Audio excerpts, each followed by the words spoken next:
После една година пауза поради пандемијата, Прилеп повторно во недела ќе ја одбележи градската слава Свети Никола, со славска трпеза во центарот на градот. Домаќин е истиот од лани бизнисменот Тони Тарунџиевски, но поради ковид мерките и годинава нема да има заедничко виткање на малите постни сарми од страна на прилепските домаќинки. Сепак, за да не се прекине оваа традиција, членките од Сдруженијето Преродба завиткаа дел од овие мали постни специјалитети кои што се карактеристични по својата големина како лешник. Сармата треба да биде сторена. Зелката. И зелката. И тоа се сечат ливченца малецки и после од кои ќе се насеча ливченцата се цедат и оризо се прават. Во оризо си ставаме малце солца, малце биберче и масло и црвен пипер. И мешаме и по 2-3 зрна ориз се витка сармичето и иди како лешник. И си ги редиме во тави. Само сега со ова болеста, ете запреја, нема, мислам дека и нема, не се збира.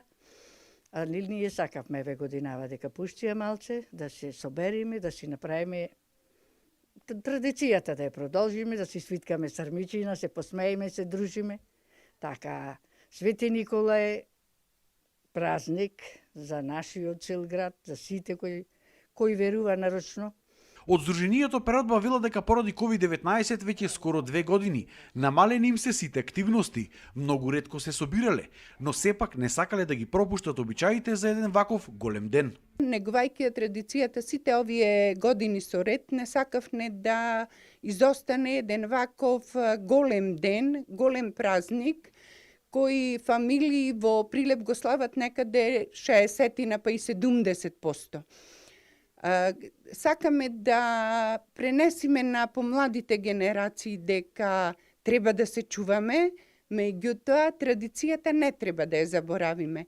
Инаку одбележувањето на празникот Свети Никола ќе започне во недела во 8 часот со свечена литургија во црквата Свето Благовештение, а во 12 часот пред параклисот на Свети Никола во центарот на градот ќе следи водоосветување и прережување на славскиот колач. Во 12:30 часот е предвиден благослов на градската трпеза на плоштадот Александрија пред Камената бина, каде се поканети сите граѓани кои што треба да ги почитуваат мерките за заштита од COVID-19.